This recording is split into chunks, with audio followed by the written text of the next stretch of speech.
My name is Aller Whitman. I'm 26, and people often describe me as quiet, careful, someone who doesn't stir the waters. That morning, I was anything but calm. My phone buzzed at 6:30, the screen glowing with one word. Dad, get to the house now. His voice was sharp, leaving no space for questions. Before I could even respond, he hung up.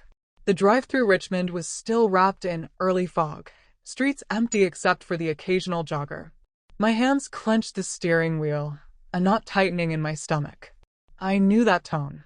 Something was waiting for me, and it wouldn't be good. When I stepped into the old Whitman house, the air felt heavy. Dad stood in the middle of the living room, arms folded tight across his chest. Mom lingered near the fireplace, her face unreadable, eyes darting anywhere but mine. On the couch, my younger sister Shannon lounged with a smirk tugging at her mouth, like she had been rehearsing for this moment. Dad's words landed like a blow. We're not funding the circus. The silence afterward pressed against my ears. My wedding, the day Eric and I had been planning for months, was gone with one sentence. Shannon let out a little laugh. Better luck next time. I wanted to scream, to demand how they could erase everything without even asking me. Instead, my throat locked, my palms stung where my nails dug in. I forced my voice steady flat, stripped of the storm inside. Understood. I turned, the scrape of my shoes against the wooden floor louder than anything else, and walked out the front door. Behind me, their eyes followed, but I didn't look back. The first boundary had been drawn. The morning air outside the house was damp and cool, but I felt hot under my skin as I drove back toward my apartment. My phone buzzed with a text from Eric. Just 3 words. How did it go? I couldn't bring myself to answer yet. Images flickered in my mind. The hours we'd spent hunched over our kitchen table. Invitations spread out in neat stacks. Eric carefully addressing envelopes in his precise handwriting. The Ivy house was already reserved. Its gardens, the backdrop we had dreamed of. The florist had shown me swatches of ivory roses. The caterer promised lemon tarts, just like the ones Eric loved. All of it. Months of planning disappeared in the space of my father's command. He'd said it with such certainty, as if my happiness was a mistake he was correcting. We're protecting you. He told me once before when I tried to argue. Eric isn't ambitious enough. You need someone who can give you more than good intentions. My mother nodded in quiet agreement, lips pressed into a thin line. And Shannon, she never missed. Her cue rolled her eyes and muttered, "Better luck next time," as if my life were a failed audition. Their words rang louder than the thud of my heart. It wasn't just about Eric or the wedding. It was about every choice they had taken from me. When I wanted to study design, they signed me up for accounting instead. When I showed interest in travel, they warned me it was reckless. Even the men I dated were dissected and dismissed until I learned to stop introducing them altogether. By the time I reached my apartment, a strange calm had replaced the fury. Sitting alone on the couch, I realized the truth I had avoided for years. This fight wasn't about a single ceremony. It was about the life they believed they owned and the one I was finally ready to claim for myself. I sat in my apartment. The silence, heavy enough to press against my chest. The wedding binder still lay open on the table, mocking me with its tabs and neat lists, every detail I had once cherished now hollow. I pushed it aside and walked to the closet, digging past boxes of tax files and old coats until my hand brushed a worn leather spine. The sketchbook was thinner than I remembered, its edges frayed, the covers smudged with years of dust. I carried it to the couch, my fingers trembling as I flipped the first page. Dresses sketched in pencil, some shaded with bursts of color spilled across the paper, gowns with flowing hems, sharp-angled blazers, silhouettes that had once set my imagination alight. I had been 16 when I filled those pages, drawing late at night by the faint glow of a desk lamp, believing one day they would matter. I could still hear my mother's voice from that afternoon she found it. "This nonsense stops now." She had plucked the sketchbook from my desk like it was contraband, her expression hard with disapproval. Dad stood behind her, arms folded, silent but firm. "You'll thank us one day when you have a real career," he'd said. The next semester, I was enrolled in accounting classes, my sketchbook shoved into a drawer. Shannon had started dabbling in marketing around the same time, making colorful presentations that earned her applause at family dinners. "She's got flair," Mom would say, pride swelling in her voice. The contrast was sharp. Her creativity was celebrated, mine dismissed as childish fantasy. I turned another page, tracing the lines of a design I had once loved. A lump rose in my throat. It felt like touching a version of myself they had buried. The door opened, and Eric stepped in. His shoulders tired from a long day. His eyes fell on the sketchbook in my lap. "You kept them," he said softly. I nodded, unsure of what to say. He sat beside me, studying a drawing of a suit jacket. These aren't nonsense. Don't let them take this from you again." His words settled into me, steady and certain. For the first time in years, I felt the faint stirrings of the girl I had once been, still alive beneath the weight of their control.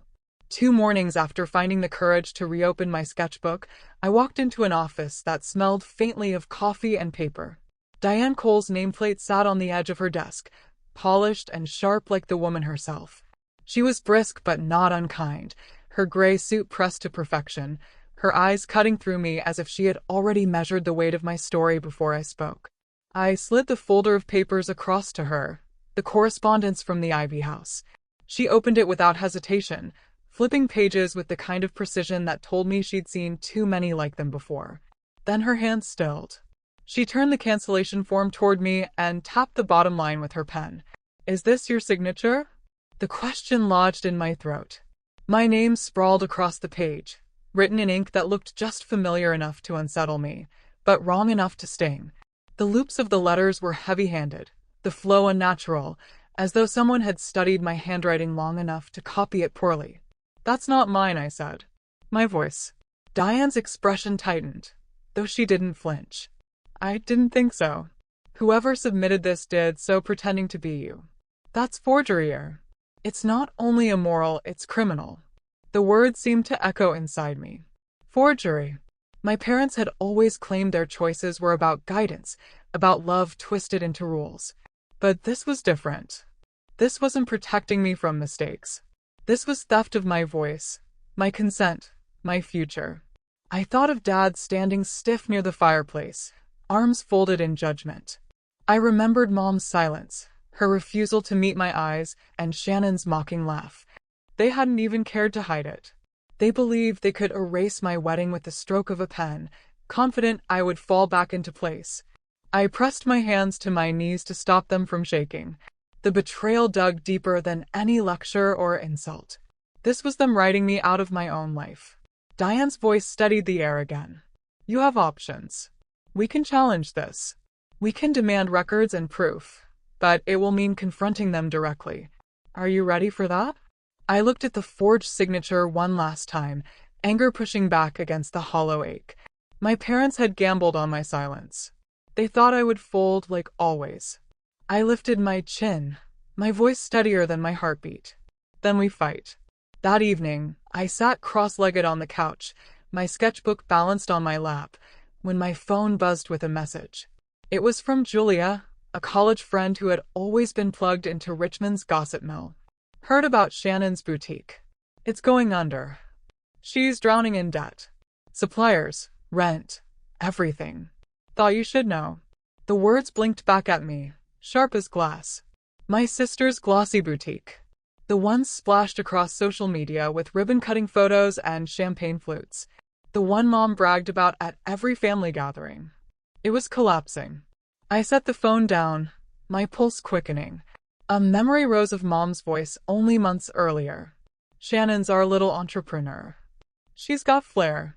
Her pride had been palpable, her eyes sparkling, as if Shannon's success belonged to all of us. Now, behind the curtain of polished Instagram posts, Shannon was buried in bills. And then the thought hit me with brutal clarity. Was this why my wedding had been canceled? Had my parents shredded the day Eric and I had planned, forged my name, just to funnel money into Shannon's sinking business? I remembered Dad that morning, his silence like a wall, his eyes fixed on the floor while Mom spoke for both of them. Silence was always his way of agreeing without getting his hands dirty. Mom, of course, had defended Shannon every time, framing recklessness as confidence, mistakes as stepping stones. Shannon could skip classes, rack up expenses, even travel to Europe on their dime. And me, when I begged for design school, it was dismissed as childish fantasy. When I asked to study abroad, it was labeled irresponsible. The double standard was so familiar it almost felt normal until now. I picked up the phone again, scrolling back through Julia's message. My chest tightened. I could hear Shannon's smirk that day in the living room, her smug little dig. Better luck next time. She'd said it like she already knew I'd lost, like the punchline was hers alone. Had she been aware? Had she been part of it? The idea made my stomach twist. The anger that followed was different from the raw hurt I'd carried for years. It wasn't just disappointment anymore. It was rage at the realization that my wedding, my love, my dignity had been used as collateral to pay for Shannon's failures. I snapped the sketchbook shut, the sound cracking through the quiet apartment. For years, I had played the dutiful daughter, the safe one, the dependable one. They leaned on me, trusted I would never rebel, never walk away, and in return, they kept feeding Shannon's chaos, shielding her from the consequences she had earned. But now the price was too high. My future wasn't theirs to trade. For the first time in my life, I felt something stronger than resignation. I felt the slow, steady burn of defiance. A week later, my phone lit up with a number I hadn't seen in months. For a moment, I hesitated. Then I swiped to answer. Uncle Stephen's voice came through, low and deliberate. I need to tell you something. It's about your grandfather. I sat straighter, my heart thumping. Grandpa Whitman had been a distant figure, stern but kind in his quieter moments. He'd passed years ago, leaving behind stories and family photographs, but nothing I thought had to do with me. Stephen cleared his throat. Before he died, he set up a trust. $250,000. It was meant for you, specifically. The terms say it releases on your wedding day. I gripped the phone tighter. What? I checked the records. Stephen went on. Your parents have been managing it since his death, but instead of protecting it, they've been withdrawing vacations, renovations, and Shannon's boutique. Most of all, they've been siphoning money for years. My stomach dropped in an instant. Everything clicked into place. The forged cancellation, the smirk on Shannon's face, Dad's silence, Mom's cold certainty. They hadn't been protecting me from Eric. They hadn't been saving me from a so-called mistake. They were saving themselves. If I married, the trust would activate, the numbers exposed, their theft dragged into the light. I pressed my hand against my forehead, as if I could hold the anger in. My parents hadn't just controlled me. They had stolen from me, turning my grandfather's final gift into their personal lifeline. Dear Stephen said gently, I thought you deserved the truth. I should have spoken sooner, but I wanted to be sure. My throat tightened. Thank you, I managed, though the word felt inadequate against the storm inside me. After the call ended, I sat alone at the kitchen table, staring at my sketchbook. The pencil in my hand trembled. Every page I had once hidden now felt like a symbol of what they had buried. Not just my dreams, but my worth. The betrayal burned hotter than ever. They hadn't simply erased my wedding. They had gambled away my future, smiling in my face while they robbed me blind. And they'd signed my name to it. The first call came from my mother. Her voice, usually sharp, wavered. Here, we need to talk. The Ivy House won't refund the deposit. $25,000 gone. Please, just come home.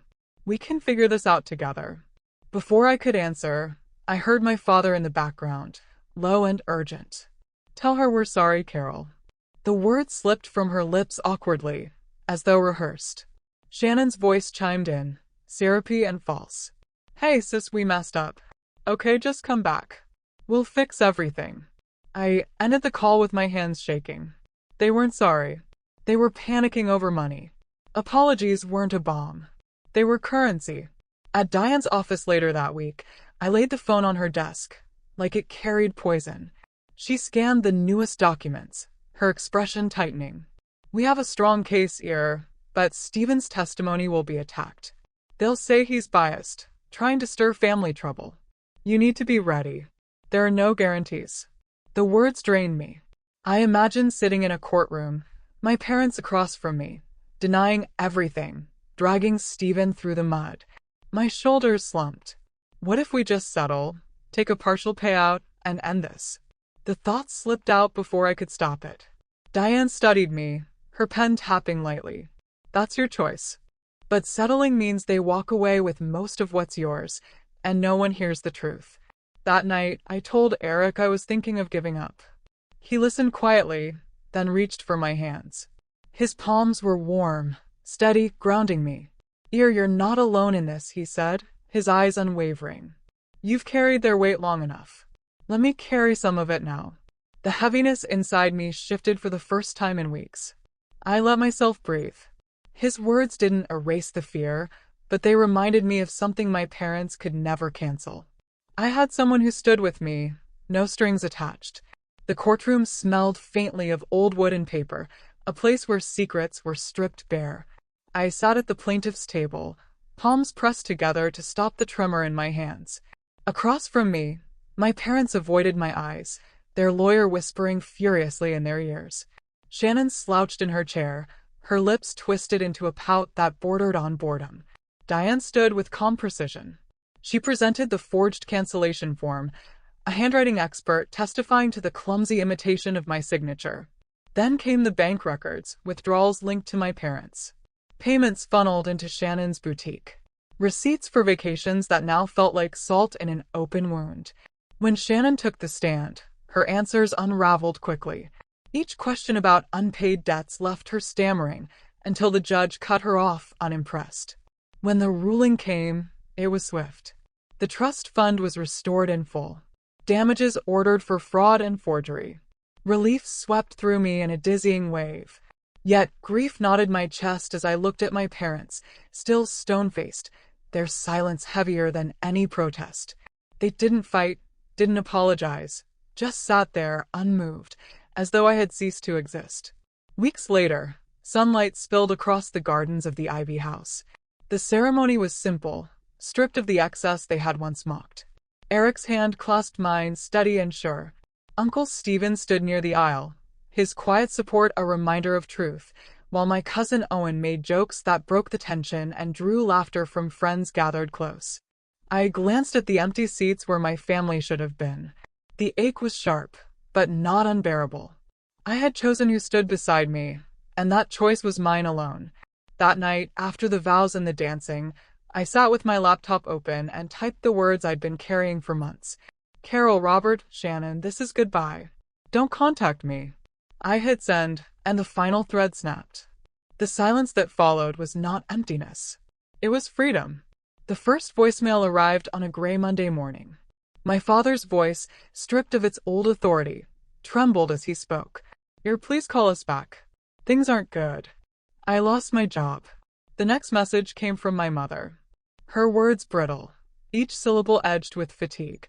She mentioned long hours at a retail store, as if humiliation could soften into sympathy. Shannon's messages were the loudest, swinging between desperate and cutting. Bankruptcy had swallowed her boutique whole, and now she wanted my help to get back on her feet. Day after day, the calls kept coming, sometimes 10 in a row, filling my phone like a drumbeat of the past, refusing to let go. I listened once, out of habit more than hope, but their words were hollow. They weren't reaching for me. They were reaching for money. I typed one message, steady and final. The circus is already full. Then I set the phone down and left it face down on the counter. The silence that followed was clean, almost merciful. Life had become something new. Eric and I bought a modest brick house in Richmond, shaded by tall oaks that dropped golden leaves onto our porch in the fall. The trust fund gave us stability, but what mattered more was the freedom to make choices without anyone signing my name for me. I enrolled in fashion design school, stepping into classrooms lined with bolts of fabric and mannequins instead of ledgers and calculators. My old sketchbook now lived openly on the kitchen table, its worn pages joined by fresh sheets filled with new lines, new shapes, new beginnings. Sometimes the ache of family returned, sharp as a bruise pressed too hard. But when Eric leaned over my shoulder, laughing at a crooked sketch or bringing me coffee during late nights, I felt the ache ease. Family wasn't who canceled my wedding. Family was who showed up to help me build a life worth keeping.